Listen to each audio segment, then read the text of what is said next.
원재료 값이 낮은 밀가루와 설탕으로 쉽게 돈을 벌고 또 사람들이 아프면 치료하면서 돈을 벌 수 있는데 건강한 육식을 해라 라고 굳이 입 아프게 말할 필요가 없는 거죠. 우리 어릴 때부터 밥은 꼭 3끼 먹으라고 배우잖아요. 그래서 흰 쌀밥보다는 현미보다는 오트밀이 낫다길래 오트밀, 샐러드, 견과류 이런 것들로 식단을 바꿨습니다. 붉은 고기, 버터 같은 건 혈관을 막는다고 해서 피했고요. 그때는 그게 건강식이라고 믿었습니다. 의사도 학교도 유튜브도 다 그렇게 말했으니까요. 그런데 제 몸은 자꾸 다른 신호를 보내는 거예요. 늘 배가 부풀어 있고 가스가 차고 속은 답답했죠. 이상하다. 내가 뭘 잘못하고 있지? 그때마다 저는 식단에 문제가 있을 거라고는 상상도 못했습니다. 제가 먹는 음식들이 다 건강하다고 믿었으니까요. 그래서 그냥 내가 소화를 잘 못 시키는가 보구나 라고 그냥 넘겼죠. 그리고 이렇게 계속 건강하게 먹다 보면 나아지겠지 하면서 말이에요. 그런데 그렇게 건강하게 먹었는데 몸은 점점 더 피곤해지고 속은 더부룩하고 여드름까지 나기 시작하더라고요. 그때부터 진짜 건강은 무엇인지 직접 공부하기 시작했습니다. 이렇게 직접 건강을 공부하고 유튜브를 시작하면서 식습관 변화를 통해 달라진 상태를 공유했는데요. 첫 구독자분들은 아시겠지만 제가 슈퍼푸드로 선정된 오트밀로 빵을 만드는 것부터 시작을 했습니다. 직접 만들어 팔아보기도 했죠. 그러다가 오트밀이 마냥 좋지만은 않다는 것을 알고 사업을 접었습니다. 그때부터 저탄고지, 키토 식단을 시작했는데요. 지방을 많이 먹어야 하는데 여전히 붉은 고기를 멀리 하려다 보니 올리브오일, 아보카도 같은 식물성 오일에서 지방을 얻어야 했습니다. 그런데 이것으로는 탄수화물 부족분을 채우기에는 역부족이었어요. 그래서 배고픔을 달래기 위해서 야채를 진짜 많이 먹었죠. 아마 제 인생에서 최고로 많이 먹었던 것 같아요. 처음에는 건강이 좋아지는 것 같았어요. 그런데 정체기가 찾아왔습니다. 이게 갈수록 속은 더부룩해지고 하루 종일 배에 가스가 차서 일과 공부에 전혀 집중을 할 수가 없는 거예요. 바뀐 거라고는 야채를 전보다 더 많이 먹은 것 뿐인데 원인이라도 알면 괜찮은데 원인을 모르니까 정말 답답하더라고요. 그러던 중에 충격적인 사실을 알게 되었습니다. 식물에 옥살산, 렉틴, 피티산 같은 독성 물질이 들어있다는 것을요. 잠깐, 야채에 독성이 있다고? 네, 맞습니다. 식물은 스스로를 보호하기 위해서 이런 화학물질을 만들어요. 동물처럼 발이 달리지 않아서 스스로 도망갈 수 없으니까요. 그리고 동시에 제가 좋다고 믿었던 그 식이섬유가 배에 가스를 차게 만든다는 것도 알게 되었습니다. 이게 소화가 안 되니까 대장에서 발효되고 부패되면서 가스를 생성하는 거죠. 그래서 저는 야채를 줄이기 시작했습니다. 그리고 동시에 평소에 멀리했던 버터와 붉은 고기를 더 많이 섭취하기 시작합니다. 왜냐고요? 탄수화물을 줄이고 제가 그동안 많이 먹어왔던 야채까지 줄이면 더 이상 먹을 게 없었어요. 그런데 놀라운 일이 벌어집니다. 배에 차있던 가스가 거짓말처럼 사라졌어요. 그리고 속의 더부룩함도 사라졌고요. 피부도 훨씬 좋아졌고, 그리고 저는 고기는 소화가 잘 안 된다는 그런 편견이 있었는데 야채와 밥을 먹지 않고 오로지 고기와 그리고 충분한 지방을 섭취하니 소화가 정말 잘 되더라고요. 정말 아이러니하게도 결국 의사분들이 먹지 말라고 하는 음식을 먹었는데 그 어느 때보다도 건강한 몸 상태가 된 거죠. 이렇게 간단한 걸 왜 학교에서 그리고 의사분들이 그리고 정부 차원에서 왜 사람들에게 말해주지 않는 걸까요? 그 이유는 생각보다 단순했습니다. 의사분들은 근본적인 원인보다 눈에 보이는 증상들을 철회하기 바쁘십니다.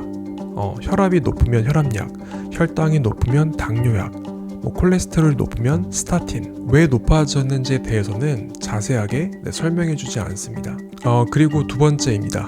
건강을 공부하다가 안 충격적인 사실이 있는데요. 현재 식품기업이 정부에 정말 많은 돈을 후원하고 있고 또 이렇게 어떤 가공식품, 이런 정크푸드를 판 돈으로 과학자와 그리고 의사들을 고용해서 자기 입맛에 맞는 논문을 만들어 배포한다는 것을 알게 되었습니다. 이렇게 정부가 큰 돈을 후원받고 있으니 정부 차원에서는 식품 업계에 불리한 말을 할 수가 없겠죠. 그러니까 탄수화물 섭취를 줄여라 라는 말을 하지 못하는 거죠. 대신에 오히려 충분히 먹어야 하는 지방은 먹지 말라고 합니다.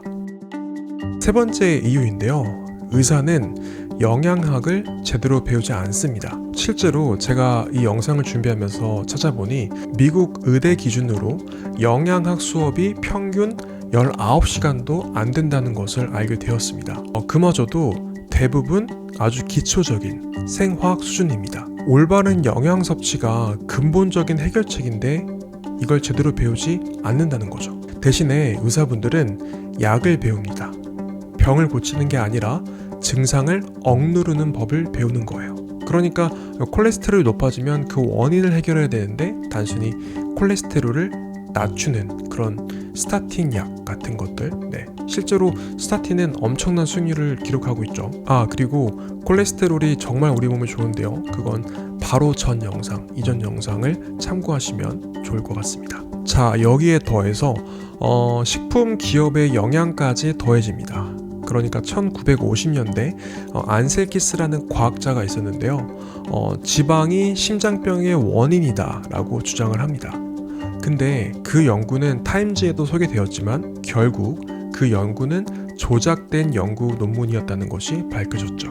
총 22개국 중 자신의 가설에 부합하는 7개국, 그러니까 7개 국가들만 선별해서 자신의 가설에 부합하도록 그렇게 발표를 한 거예요. 미국 정부가 이를 공식적으로 발표하자 전 세계 사람들은 지방은 나쁘다, 지방은 반드시 피해야 한다, 이렇게 믿게 된 거예요. 그리고 나서 식품기업은 뭘 했을까요? 버터 같은 동물성 지방은 나쁘니 식물의 씨앗에서 추출한 기름, 그러니까 식용유죠. 까놀라유, 해바라기유, 포도씨유, 이런 것들, 이런 나쁜 기름들과 저지방 가공식품을 팔기 시작했습니다. 한때 저지방 우유 이런 것들이 인기 많았잖아요. 사실 이런 것들이야말로 정말 피해야 하는 음식인데 말이죠. 사실 음식이라고 부르기도 좀 그런데요. 결국 건강산업이 아니라 병산업이 만들어진 겁니다. 무섭더라고요. 사람들을 아프게 만들고 그 사람들을 치료하면서, 그것도 근본적인 치료가 아니라 증상만 치료하면서 돈을 버는 시스템. 그러니까 사회가 시키는 대로 고분고분 따르는 사람들만 바보가 되는 세상이 된 거죠. 저도 몇 년 전까지 그런 시스템을 믿고 살았습니다. 그런데 몸이 더 나빠지면서 그게 답이 아니라는 것을 깨닫게 되었죠. 전문가들끼리 도대체 왜 의견이 다른 건지, 건강한 음식을 먹어도 왜 속이 편하지 않는지 한동안 정말 혼란스러운 시간을 보냈습니다. 그러다가 인류의 역사를 공부하면서 그 해답을 찾게 되었습니다. 이제서야 무엇을 먹어야 할지 확신이 든 거죠. 인류 400만 년 역사 중에서 399만 년을 탄수화물은 거의 먹지 않고 질 좋은 지방과 단백질이 들어있는 육식을 하면서 살았습니다. 의사들이 없어도 현대인보다 더 건강한 몸 상태였고 심지어 충치 없이 반듯한 치아를 가지고 있었습니다.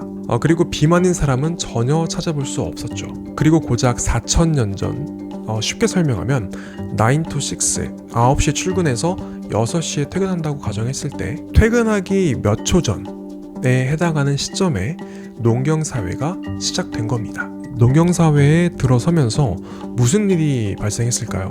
역설적이게도 먹는 양은 늘었지만 오히려 키와 뇌는 작아지고 비만과 같은 만성질환, 그리고 인류 역사에서 찾아볼 수 없었던 당뇨병, 심혈관 질환, 암, 치매 같은 그런 만성 질환들이 생기기 시작합니다. 그리고 현재는 폭발적으로 그 수가 증가하고 있습니다. 이유가 뭘까요? 원재료 값이 낮은 밀가루와 설탕으로 쉽게 돈을 벌고 또 사람들이 아프면 치료하면서 돈을 벌 수 있는데 건강한 육식을 해라 라고 굳이 입 아프게 말할 필요가 없는 거죠. 현대사회의 탄수화물 위주의 식습관이 잘못되었다는 건 너무나도 확실했어요.